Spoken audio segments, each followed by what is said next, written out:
Salam niat mau masak sahur, tapi ternyata gasnya habis. Terkadang saya menemui pertanyaan dari bocil dan kawan-kawannya tentang apa aja sih game yang sering dimainkan orang seusia saya saat masih bocil dulu untuk menunggu waktu berbuka puasa. Dimana saat itu belum ada game favorit bocil saat ini seperti Mobile Legends, Roblox, ataupun app-app. Maka, selamat datang di Gamer Paruh Waktu. Kita akan ngomongin game retro tiap akhir minggu.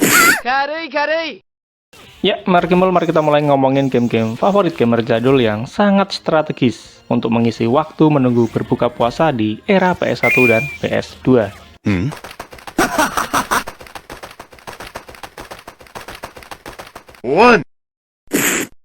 Kali ini sudah jelas, no debat, King of Rental, yaitu Winning Eleven ataupun PES, baik versi standar maupun semua variasi moddingnya. Sang raja rental ini menguasai dari era PS1 sampai PS4 dan mulai goyah di era PS5 berkat wafatnya seri PES yang oleh Konami digantikan dengan game eFootball Mobile Remaster aka eFootball.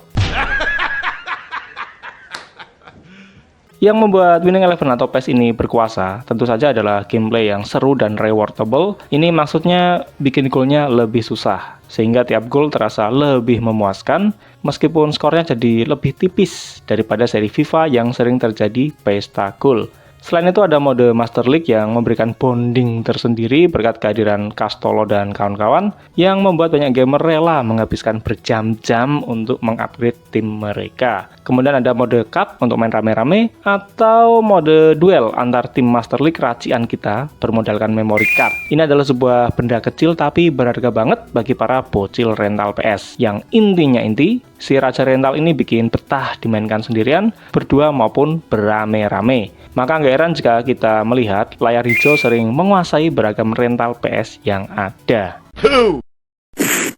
Sebagai game balap yang revolusioner pada masanya, game Gran Turismo mencapai semua itu bukan karena modal grafis doang, tapi juga pendekatan gameplay yang sangat realistis. Ini adalah sebuah hal yang sangat jarang ada pada masa itu, yang didominasi game balap arcade racing macam seri Need for Speed, Crash Team Racing, NASCAR Rumble, Test Drive, dan lain sebagainya. Dan saking realistisnya, Gran Turismo juga menawarkan opsi setting yang bisa menghabiskan puluhan menit bahkan jam hanya untuk men-setting satu mobil di satu lintasan saja, dengan panduan setting yang pernah dimuat pada tablet otomotif dan membantu gamer yang awam soal otomotif macam saya untuk memahaminya. Kemudian juga jangan lupakan simulation mode yang sederhananya adalah sebuah mode karir pada game Gran Turismo yang bagi saya sampai saat ini masih yang terbaik karena bisa menghasilkan bonding yang sangat kuat yang belum pernah saya rasakan atau temukan pada mode karir di game balap lainnya. Kemudian jumlah mobil dan game pada Gran Turismo juga banyak banget, mencapai ratusan mobil, dan ini adalah sebuah hal yang belum ada pada game balap masa itu yang biasanya cuma berkisar puluhan mobil saja. Dan sekali lagi, game Gran Turismo ini membuat banyak gamer rela menghabiskan waktu berjam-jam untuk main simulation mode maupun balapan berdua dengan kawan. Game bertema pertanian di sebuah desa ini mengajarkan pada kita kenikmatan slow living dengan aktivitas sehari-hari seputar bertani dan beternak, lalu meribik para bunga desa yang berpotensi dijadikan istri sah tanpa perlu living together macam alasan para siluman kerbau berkaki dua yang ingin kabur dari tanggung jawab saat ada yang merasa bosan. Pada seri game Harvest Moon kita akan menemukan beragam tema cerita, mulai dari mengelola lahan warisan, menyelamatkan ekosistem suatu daerah, membuka lahan baru, sampai menyelamatkan lahan yang ingin direbut korporat nakal. Mekanik game Harvest Moon termasuk sederhana dan mudah dipahami, tapi tetap memberikan tantangan untuk diselesaikan. Dengan pacing game yang terasa lambat, game Harvest Moon cocok dimainkan kalau kita ingin bersantai menunggu waktu berbuka puasa. Subscribe sekarang.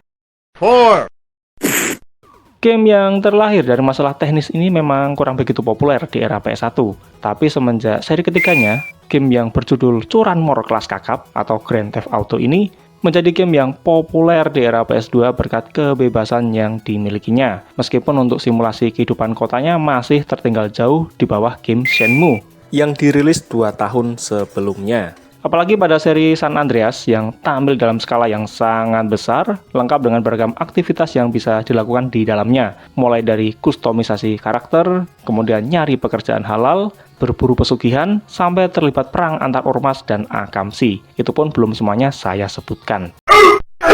Maka nggak heran Grand Theft Auto, terutama yang San Andreas, banyak menyedot berjam-jam waktu bermain dan berlembar-lembar rupiah dari kantong kita. Dan banyak pula yang main bukan untuk menyelesaikan misi atau cerita utamanya, tapi untuk gabut keliling kota melakukan hal-hal random yang nggak jelas tapi bikin ketagihan.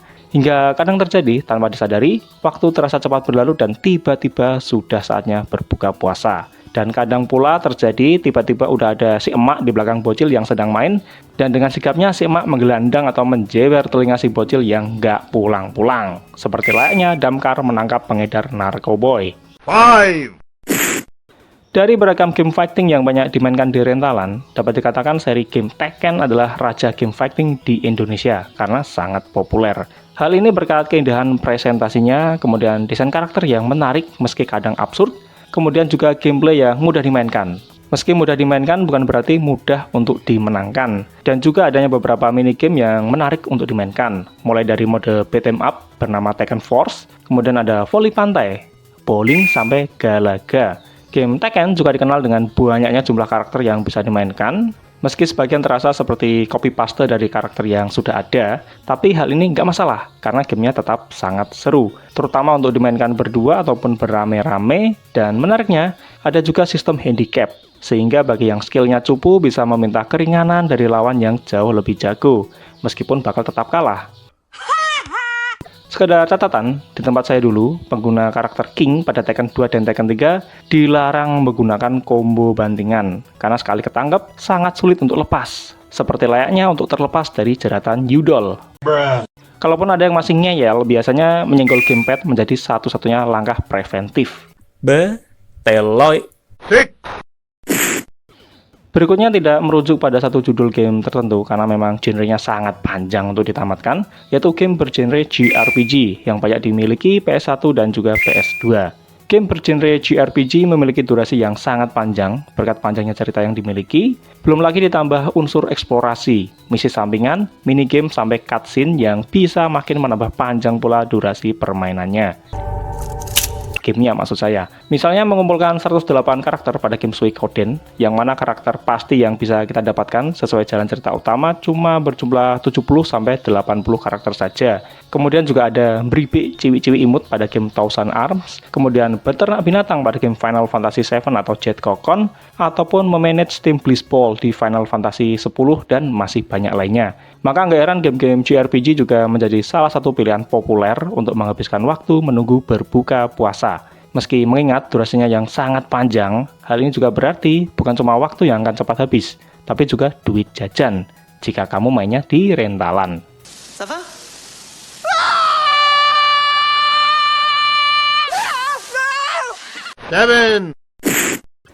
Sedang malas main game yang harus mikir berat, maka game bergenre Musou bisa menjadi solusinya. Game yang memiliki mekanik dan tujuan sederhana ini, yaitu bantai ribuan prajurit musuh dan kalahkan sang bos, juga cocok banget dimainkan untuk menunggu berbuka puasa. Apalagi gamenya bisa dimainkan berdua secara split screen. Dan menariknya, game Dynasty Warrior awalnya adalah game fighting 3 dimensi, tapi gagal di pasaran. Kemudian Koei Tecmo mengubahnya menjadi game bergenre Musou yang ternyata laris manis di pasaran. Maka berkat kesuksesannya, Koei Tecmo juga membuat varian yang lain seperti Samurai Warrior, Dynasty Warrior Gundam, dan Warrior Orochi. Bahkan kesuksesan tersebut membuat developer lain merilis game bertema serupa seperti Sengoku Basara dari Capcom. Kemudian selain aspek gameplay yang sederhana, daya tarik lain seri Musou ini juga ada pada jumlah karakter yang sangat banyak, yang untuk membukanya membutuhkan proses grinding yang sangat panjang. Jadinya cocoklah untuk menunggu buka puasa meskipun gameplaynya terasa sangat repetitif.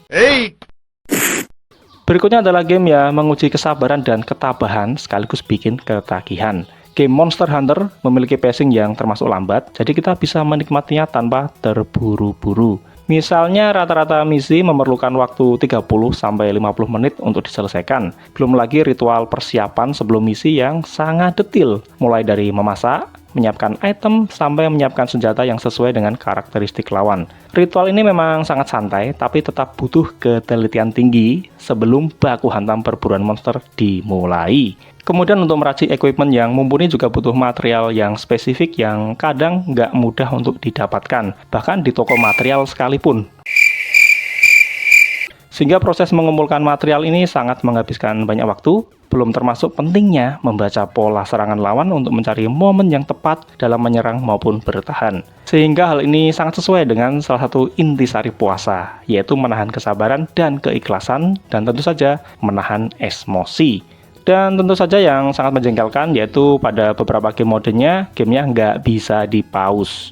Beteloy. Jadi kebayang kan? Saat sudah terdengar azan maghrib, tapi posisi di gamenya sedang terjebak baku hantam di fase krusial.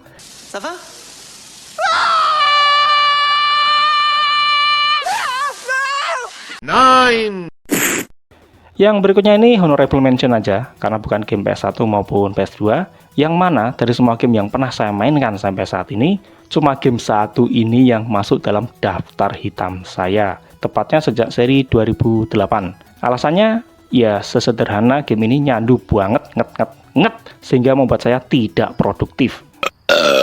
Game manajerial sepak bola ini menjadi sebuah bukti nyata jika faktor gameplay jauh lebih penting dari grafis. Yang mana bisa kita lihat dari saat masih bernama Championship Manager, game yang bermodalkan grafis sederhana ini nggak bisa dikalahkan game serupa yang memiliki presentasi jauh lebih ciamik, terutama dari EA Sports yang sampai berkali-kali merilis game bertema serupa dengan judul yang berbeda-beda. Tapi masih saja tetap nggak bisa mengalahkan keseruan gameplay game yang pada edisi 2005 berganti nama menjadi Football Manager ini.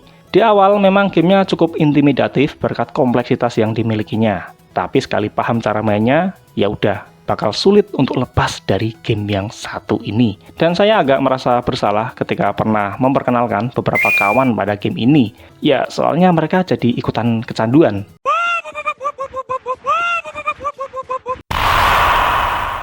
Oke, itulah 9 game favorit yang bisa membantu melewatkan menunggu waktu berbuka puasa bagi para bocil gamer di era PS1 dan PS2. Meskipun sudah sangat jadul, tapi beberapa game-game tersebut masih tetap seru untuk dimainkan sampai sekarang. Meskipun memang kita harus memaklumi kualitas presentasinya yang tentu saja nggak secetar membahana game-game modern. Nah, mana sajakah game yang dulu sering kamu mainkan saat menunggu berbuka puasa? Silahkan tulis di komentar, tapi nggak usah panjang nulisnya, khawatirnya nanti malah keburu azan maghrib dan tulisan kamu belum selesai.